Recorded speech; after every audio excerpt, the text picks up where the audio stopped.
পবিত্র ঈদ উল ফিতর উপলক্ষে দেশবাসীকে শুভেচ্ছা জানিয়েছেন প্রধানমন্ত্রী তারেক রহমান। দেশের মানুষসহ বিশ্ব মুসলিম উম্মার প্রতি আন্তরিক অভিনন্দন ও মোবারকবাদ জানিয়েছেন তিনি। বিসমিল্লাহির রহমানির রহিম। ঈদ মোবারক। প্রিয় দেশবাসী, আসসালামু আলাইকুম। ত্যাগ, তাকওয়া আর সংযমের শিক্ষা দিয়ে বিদায় নিয়েছে পবিত্র মাহে রমাদান।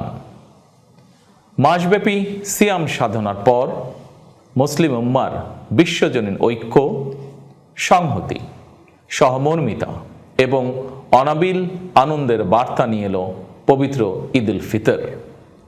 প্রতিটি ঘরে, প্রতিটি পরিবারে ঈদ আনন্দ পৌঁছে যাক সকলের তরে।